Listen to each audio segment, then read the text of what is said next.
Welcome to the Milestone Churches podcast, where ordinary people journey with an extraordinary God. Our podcast is aimed to help you discover your purpose in life through weekly life lessons and special discussions that inspire and motivates you to live your best life, no matter what stage in life you're in. Thank you for joining us, and let's take a listen to this week's episode. And welcome to February, and welcome to Marriage Month. It's Kevin and Lisa. We're happy to be with you. Glad that you are joining us. Marriage Month is what we also call Marriage Monday because it's on Mondays. True. And we're just here to talk a little bit about marriage. Lisa, it's good to have you here. You look great. Thank you. You're looking very handsome yourself. Well, thanks so much. Everybody's been complimented. Let's talk about who we are. Lisa and Kevin are great fans of marriage. We're not professional counselors. We're not professional influencers. We're just professional encouragers of marriage. That's who we are. I love that. And what Good we one. do. So it's true. This is what we want to do tonight. We want to encourage you.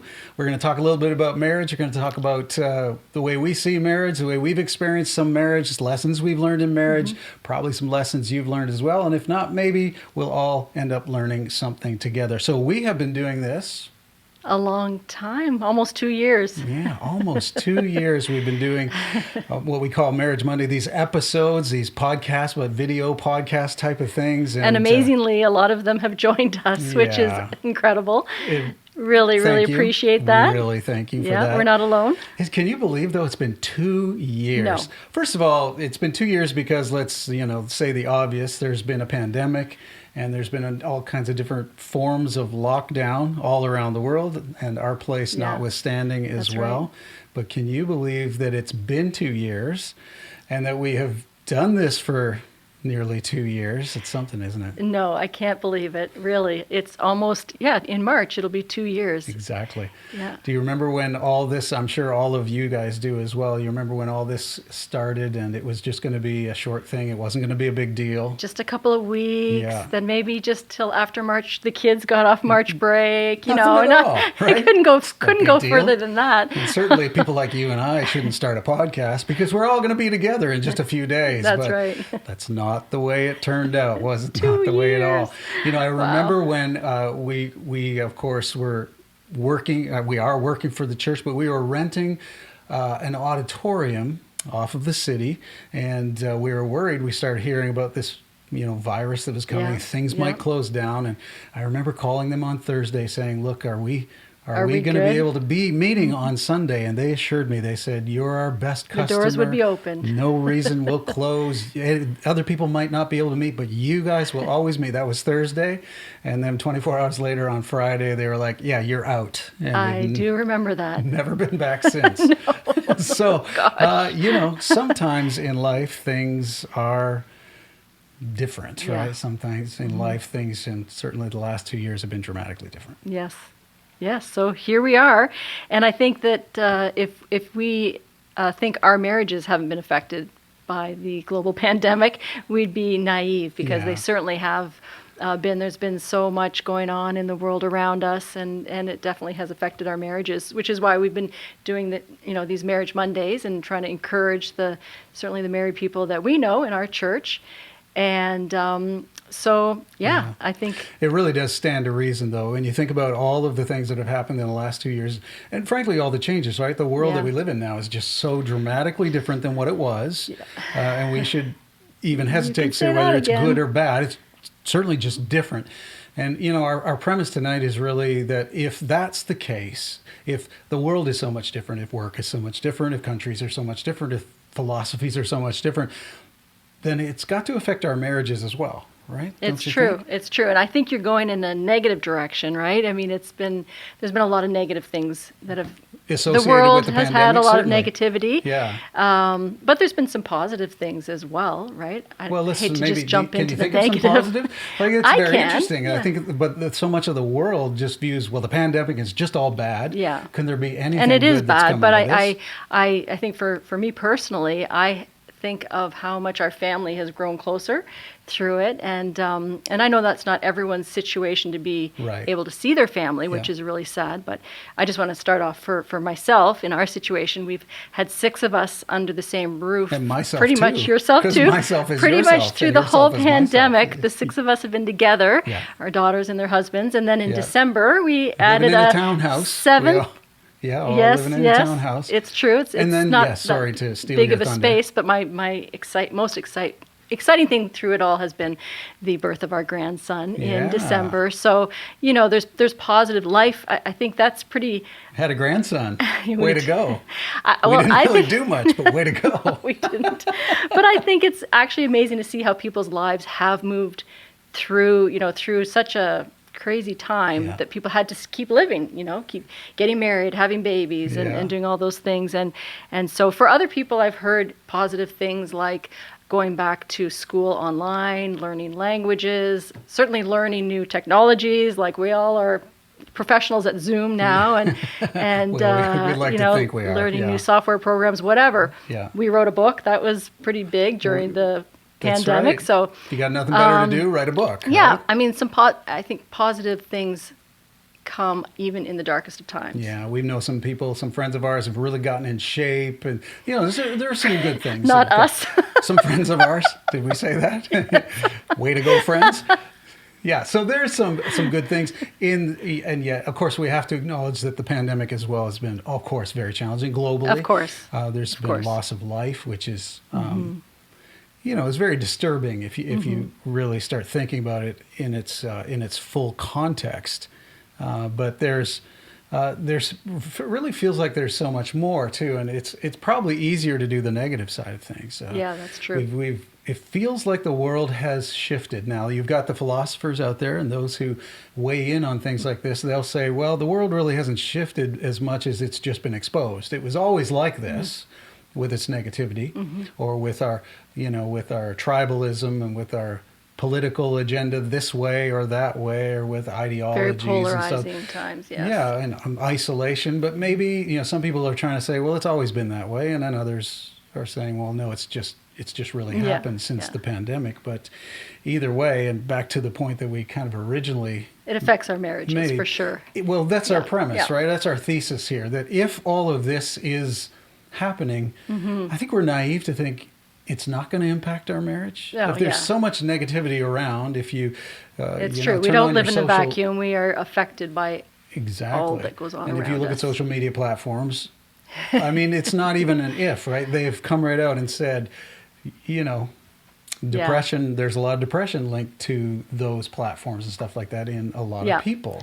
Or if you watch the news, if you're old like us, the kids, nobody watches the news if you're under a certain age, but the old ones, if you watch the news, you feel that tension there, that things are... That's something that we definitely discovered during the pandemic was the news. Yeah, we started watching the news Glued to it at the beginning and not so much now. Yeah, and then we stopped watching it's true. it. Why? Because our world, our life, our marriage isn't, as you said, in a vacuum. And I think in a lot of ways it became the new normal, so it wasn't so dramatic, but definitely our marriages are affected. And I know that's why we have kept doing this, to try and help marriages as people are at home just with each other, but then with all that going on around them. Yeah.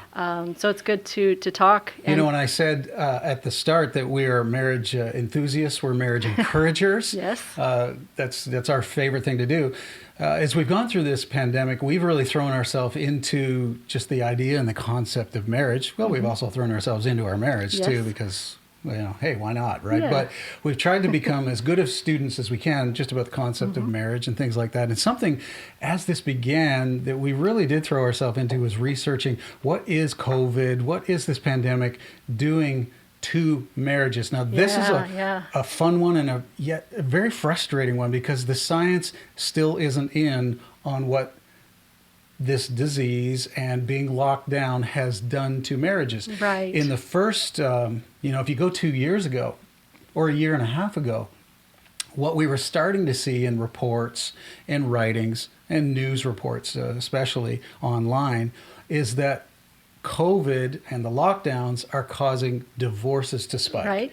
I remember that. Do you remember that? There was a report. We talked about that in some of our Marriage Mondays. Exactly. There was a report out of Wuhan that as soon as everybody got free from their lockdown, they all ran out and they filed for divorce against one another. Yes. Most Googled, how to get a divorce was the most Googled at one point. Yeah. So we started thinking, well, here's people who are forced to be together and maybe they didn't like each other as much. And now that's been exposed. So that was a premise for a little while. Then it started to change again as the science is coming in and they're saying, well, we're not too sure if marriage really suffered over the pandemic or not because, well, divorces actually aren't up as much as we thought. Imagine that conflicting information in the news. Yeah. So, so it's kind of back and forth on this.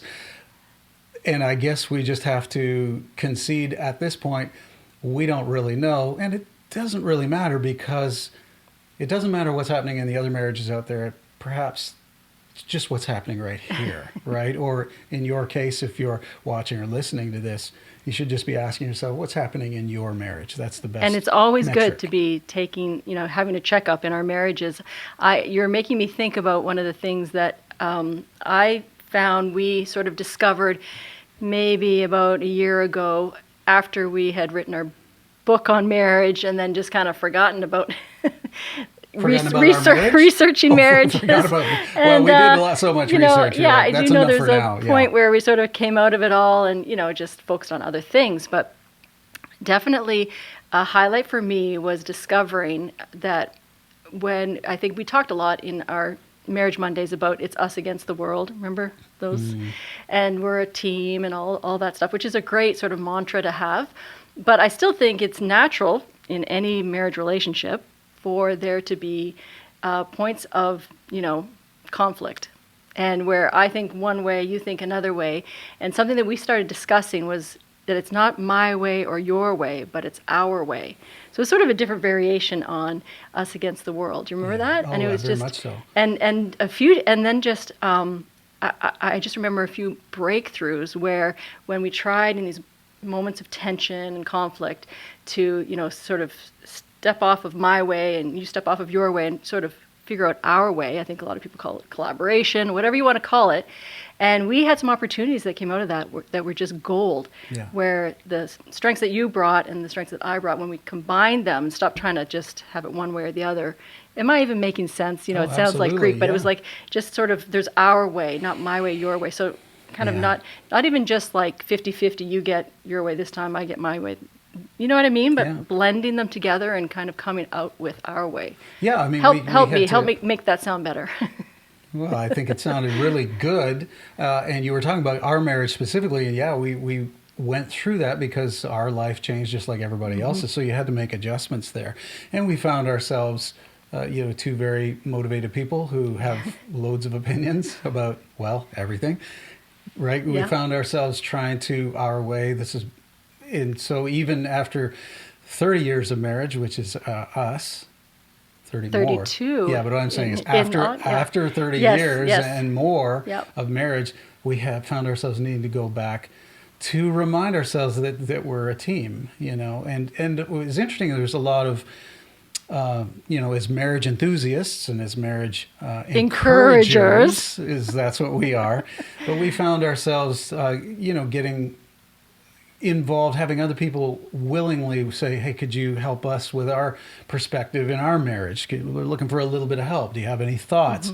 And usually this is what you find is there's two people where there's a little bit of friction there because my way. Yeah. And I'm right in my opinion. And and they're so different. We're all so different. Yeah. And look, it's not all that revolutionary, is it? To just simply say, hey guys, let's remember you're on the same team. It's not all that revolutionary to say, it's really our way. Yeah. Or that's what it should be. But for some reason, old marrieds, young marrieds, it's, even though it's not that hard, and we're not, it should be said, we should be reminded of that again. Great point. And we're not seeing that in the world. That's not reflected in the world today. Very much that's a good my point. way, your way. There's no our way. And, it's really hard for people to really even give an inch towards each other and even just get the best out of, two worlds. But really in a marriage, there's definitely two worlds represented, two worldviews represented. Yeah. And so coming together is such a great, great thing to do. Yeah. By really, Go ahead. So on the heels of just that idea alone, we just thought we'd put together kind of a couple suggestions, Yes, right? yes. Marriage Let's get to those. enthusiasts, Let's get to those. Let's have a couple suggestions that we think, since the world, I almost said since the world has turned, but that's an old soap opera. Since the world has changed so much, and if the world's changed, then more than likely you're affected in some ways in your marriage. Not always negatively, but probably there's some pressure, if that's all true, what we're suggesting from these two things, I guess if we had to have a title, we would call give us a title. Our suggestions tonight would fall under the title of The Importance of And. The importance of and being A and D. And is a very important word. The importance of and. So we just said that now in hopes that we got maybe some people's curiosity to listen a little bit more here. But the importance of and. So I remember... I was not so good with this. The first and we're going to talk about. Okay.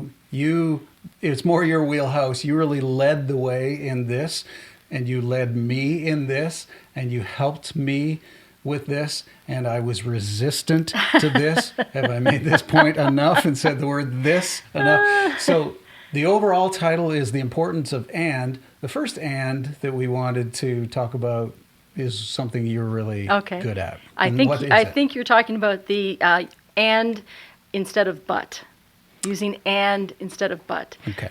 And this is one of my favorite things, not just with you, but even with my kids. I just love to talk about us in relationship with each other being positive and not there's so many instances where someone speaks something, their truth or their opinion or their thoughts on anything. It can be anything from something you want to buy, a kitchen sponge or, something so bigger. True. When you're married, isn't it funny? A vacuum cleaner, I don't know, things that you think, or we need this, or I think this would help in our life. And as a married couple, it's so, we're always bringing up these suggestions. And it's easy as the one spouse listening to say, but... Yeah. Here's the reason why not, or here's why that's not a good idea. That's not practical. Kitchen sponge. Bad example about the kitchen sponge. No, but I think it's good. I just mean we that. Thought about that. I think. I think that there's some people who are naturally more excited about ideas, opportunities, and like talking about them, and even raise your hand if you're more excited about ideas. Lisa's is up, Kevin's is down. So, let's talk about them. I think in relationships, a big word, validation, is just so important. And so anytime someone's speaking about anything, big or small, it's nice to be validated. And but does not validate anyone.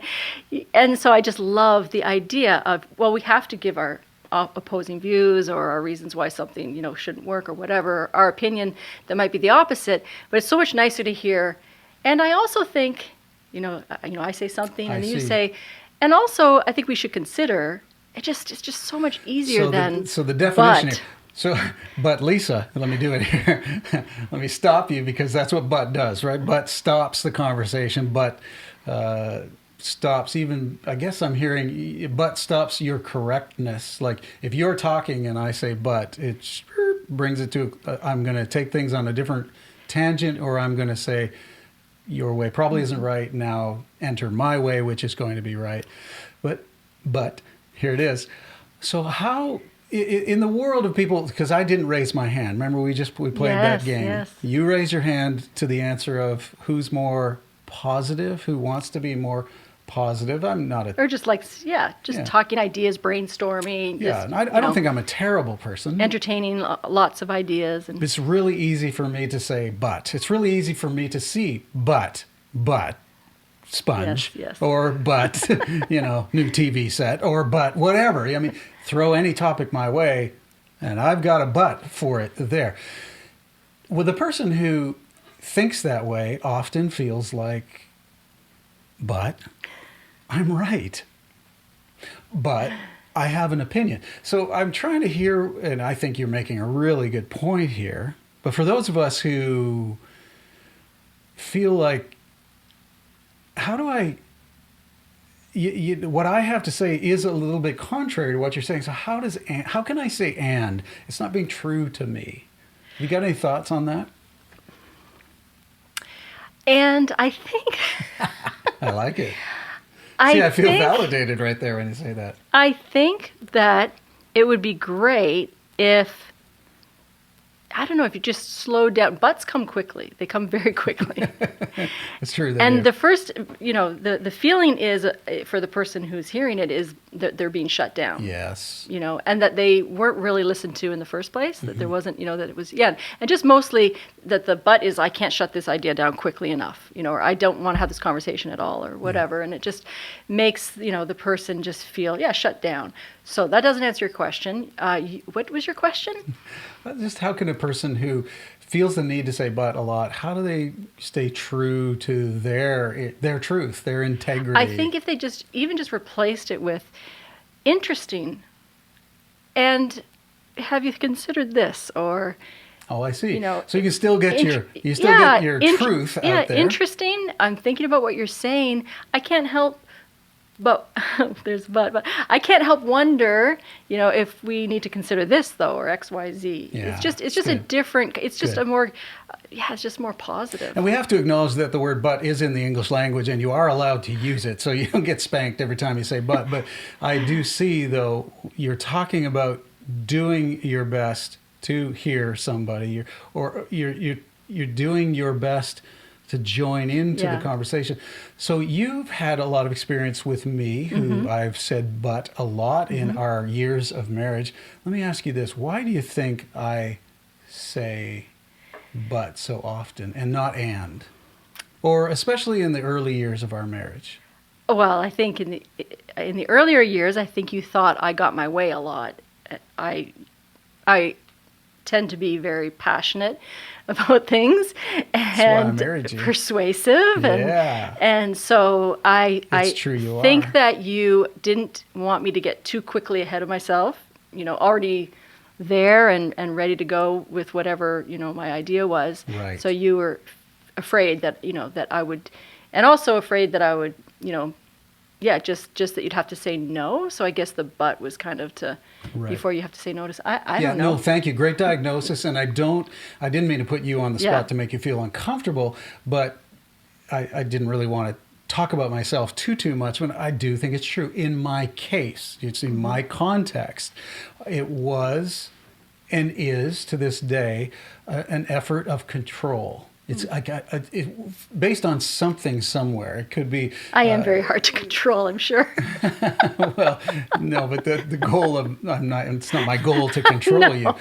And right, I'm celebrating the word and, but this well, if we're going to get a green sponge, well, what if I wanted a yellow sponge? And so if I don't say but, we're going to get a green sponge, not a yellow sponge. Right. And so, so there's a process that I have to enter into as well, where I'm willing to concede. I'm willing to not be threatened that if I come alongside you, if I say and, the whole world isn't going to, I'm not going to lose everything. I don't have to be threatened by everything. Well, and I think also I tend to be very excited about every single idea. Sponges? And so let's stop talking about sponges. Everyone's it's a great analogy. No, that's so... Anyway, okay. I do think that I've learned, knowing that is the way you feel, I have learned to say to you, I'm going to tell you something, and just because I say it doesn't mean we're going to do it, but I want you to hear what I'm saying. Right. But I have a question for you. Oh, well. How an unrehearsed question. Why... So you have allowed me, and I don't mean to be like condescending, but we'll be going along and talking fairly, excitedly about something, and when you say but, and you're going into a speech, I'll sort of say and you do kind of switch gears, like you remind me. I'll remind you. Mm-hmm. I'll say something, and then you'll say something. I'll say and you'll switch gears and kind of, I don't know, soften it a bit or be a bit more something. Yeah. So how does that work? You seem to not mind me doing that. Oh, I'd love to answer this question because I think it's an important one for other married couples as well. I would suggest to you that if you did that, let me go back. Let me answer it this way. I'm going to answer one way and then come back to what I was going to say there. The reason I love that you do that, the reason that I need you to do that, that's the reason I love that you do that is that I have given you permission to do that. I've just recognized, right? We've talked about this so much. I recognize it's just not my normal default mode to say and when I hear something. My normal default mode, and we'll blame it on whatever we want, right? But is it nature? Is it nurture? Is it the way I grew up? Is it because I fell off my skateboard when I was 13? Nobody knows why, but the way I approach the world is always no. Let's do, but no, but let's not, but be careful, etc., etc. So as we've talked about it, as frankly, we've had fights over it, as we've had conflict in our marriage, and I have understood this value of the word and then I've given you permission. In those moments, I need you to say that. Now, I want to pause there. And I'm not saying it in an angry tone. Well, right? This is what I wanted to go back to. And I think I would, because we're marriage encouragers, right? We're not counselors. This is something we've learned. Yes. And we think it's a great thing, but maybe it doesn't make any sense to you. But I would suggest to you that if I haven't really given you that permission, to me, that would come across condescending. Right. I don't need another mom. I have one. I love her, right? Yes. I want the woman that I'm in love with. So I don't need. I don't want to be your mom either. And like, who needs that? No. But if I can acknowledge, this is the way I see the world. It would be helpful for me. Yeah. Oh, it would be helpful for us in our marriage. It would be helpful for the atmosphere in the home and children and grandchildren now, etc. So I say, to answer your question, which I can barely remember now, is the reason that you don't mind, that I don't mind that is because I need help with that. And we have talked about it, and I've said, please, you have carte blanche here. You can help me. And as you know, sometimes it's a wrestling match, even when, and that's why you have to say a little bit louder, like with the slowing the intonation down. And do you have any ands, Kevin, I think it's right it helps to recalibrate. Yes. And it also helps me to realize that I'm not trying to get my way, versus your way. It's our way. Kick something into my prefrontal cortex there where I'm like, okay, right. Let's let the limbic evaporate and let's think sensibly. Which you're very good at that. I can come up with an and here. Surely I can come up with an and. And sometimes I can't. And that's where I say, well, what's the and I'm supposed to say? No, you're very good at it. We do that. So our suggestion under that big title of the importance of and, the first one is and instead of but. Instead of but. Or and versus but. No, instead, not versus. So in this, we're going to share that this is my favorite and of the two ands that we're going to talk about tonight. It's the and This that is you the do one good that in. I get naturally because it's just my personality. It's your wheelhouse. And it's not your personality, and you're the best so at the next and though is like Greek to me. It's a little more, and it's a little more for you. So wheelhouse. so take it away. So this is the second and. Yes. Right, and the second and is, how what would be if there was a name for the second and? What would you say that it is? A name for the second, it would be, and what else? Wasn't that what you were saying? And what else? And what else? Yeah. So this comes from this idea that there's an and in our conflict as well. Now I know this is a little bit more confusing because it's my wheelhouse. It's always more confusing, right? You want practical? Come here. You want deep, and blurry. No, deep. Come here. Deep and wonderful. So it's and what else?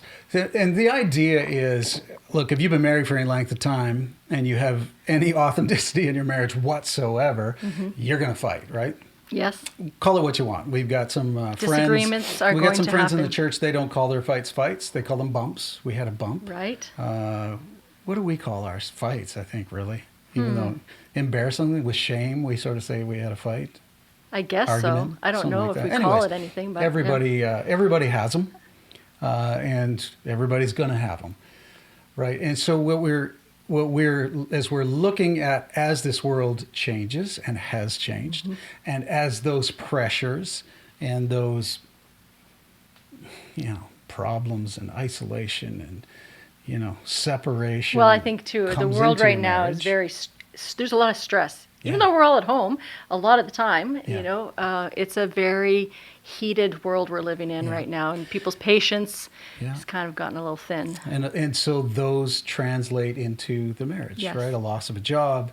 We're not paying our bills. Can we pay our bills? Yeah. And now, all of a sudden, when you have a conversation about a sponge or anything, it can get really intense. It Yeah. can get really heated. And, right, everybody has Disagreements, this. yeah. And so what we're really saying here is that since life is now more unnerving and unpredictable, the things that can I say it this way? The things that we fight about usually aren't the real thing that we're fighting about. Is that too deep and blurry? That's not blurry at all. So I think most people so understand you're with that. me actually here. Yeah. Now, what does that mean to you? Like practically, when I say the things that we fight about aren't really the things we fight about, what do you think about there? Or what's an example of that? And it doesn't have to be us, just Well, hypothetically. Hypothetically, anxiety, fears, shame, insecurities are often, beneath Right. the surface, especially in times of tension and externally and then internally. So you didn't wash the dishes, or you're playing video games again, are maybe not what the fight is really, or maybe not what the conflict isn't necessarily in the first thing that you look at. Right. Your spouse is playing video games and they haven't done all these other things that you thought they were going to be doing, and how are you going to respond to that? Very good. And so I think for me, the practical person, often I feel like, no, it's just you're playing too many video games. They're playing too many video games.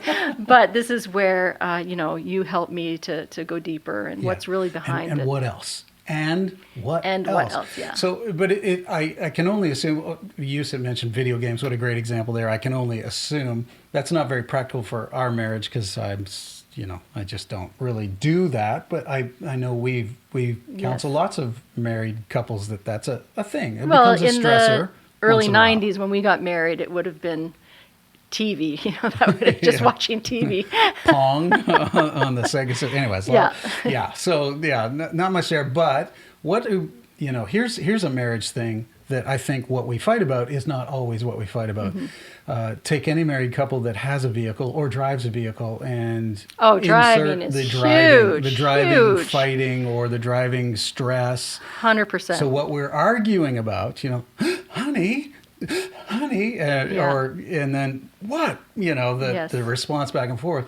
We start fighting, and we can say verbally that the issue is. Again, whatever. I struggle though with just thinking that it's just the driving. No, it's just your driving. That's the problem. But all I'm saying is, what else is there? So yes, and so I'm having a little trouble kind of getting around to the and part of it, because I think what you're acknowledging is that a lot of times when we fight, the last person you want to have an argument with is some kind of stoic philosopher, You hit the rumble strips on the road, and you scared the life out of me. Well, babe, what's the deeper problem here? Exactly. That is not what. Why I find this one so complicated, No. and yet it's so true. Yeah, it's not what we're saying. Don't be that. Can I say jerk on a podcast? Don't be that jerk, right? So we're having our fights, we're having our disagreements, we're having our intensities, we're having where we don't see eye to eye with each other, and the dishes aren't done, or we don't like how I took a corner someone's wrong, disciplining the children, or all kinds of things, or the unforgivable and ticketable sin, which is you check your phone when you're driving, and don't check your phone when you're driving, anything like that, right? That's a real argument in process, and so. You go through that argument, but then you care enough about the relationship. And this, I think if I can speak on behalf of guys, which I probably shouldn't, a lot of guys hate this part, but care about the relationship enough to then go back later and see, is there more that we can talk about? Honestly, if you look at just us, we fight. I wouldn't say we fight a lot. We wouldn't even say we fight a lot when we drive, but there's been a lot of drive fights. Do you know what I mean? We don't fight a lot when we drive, but we've had a lot of driving fights. I get profoundly insulted that you don't trust my driving. It's silly. It doesn't make any sense to me, because I wouldn't say I'm an exceptional driver, really. But when you say I'm not, that hurts my ego somewhere or something like that. So I'll push back that you just need to respect me. And what's, I'm a Christian, I'm a believer. So what's the worst? We'll meet Jesus earlier if I'm a bad driver. So a lot of times, even there, this is where you've done a great job again. You've helped me with this and part, because when we start talking about it, I'll say, well, it doesn't help me that you scream out. It scares me louder when you scream out loud and you be over dramatic. And then I'm going to hit a guardrail if you do that. So I'll kind of take you down that road as I try to defend myself. But then we'll talk, and it's important for me to say, and you've taught me to say, so what is it really? And what else? So my driving's bothering you, but and what else? Well, the and what else is I fear. Like I fear for my life, or I fear for the kids' lives. I fear that this is not necessary. I fear. And so I get to see, there's a deeper problem besides the fact of just a shallow, you don't respect me, because when I was in my 20s, I was a professional car jockey and a professional driver, and I remind you of that every fight we get into. I think the ironic thing is when we've actually been in car accidents where you were you're going to bring that up, and I've wrecked a car. Where we were rolling down a hill, I was incredibly calm. Yeah, because you thought you were going to meet Jesus. No, I don't know. It's actually the small little infractions that I get stressed out about, and then when you actually do something really big, I'll be like, "Oh, honey, you better be careful." But anyway, no, it's good. And you say I've taught you, but I feel like you've taught me how to go deeper, and I think your amazing ability to be in tune with what I'm feeling. And also to disclose what you're feeling. I think that's unique. I think a lot of men are not good at that, from what I've heard. Yeah. So, that is a very good thing. And I just think it's amazing that you are able to just listen to layers and layers of what, is going on behind, comments and things. But in the heat of the moment, we're just like everybody else. We, get insulted and offended and upset. And I think those are definitely the moments where there's usually something else going on. Yeah. And knowing that and discovering that together is very empowering. Yeah. And look, we know it's hard, right? It just seems so ridiculous if you're in a fight about the dishes, if you're in a fight about the car, if you're in a fight about sponges. Usually the way someone says something. Or the way someone says something. Someone gets their feelings hurt. Right. It's hard to get beyond that. But our simple suggestion is there's power in and. There's power in the and of saying, okay, I'm trying to understand. I'd like to listen. And what else? Is there anything else? And if you start going down and you reach the point where your spouse, the person that you love more than anything else in the world, is saying, you make me feel insecure, or you make me feel devalued, or you make unsafe, when you start hearing stuff like that. So much. Our premise is simple, that your love at that point, the waters of love should at least start to kick in. Yeah. Where you're going, okay. All right, you know what? I can do the dishes. I can take out the garbage now. Like if it's if it really, but of course that can't happen, as I've already said. It can't happen always right in that moment. And that's where we have to say, you've got to be committed enough to your relationship to go back. And for some of us think, wow, that's for, what kind of people are that? Oh, so everybody's so deep. Let's live and let live.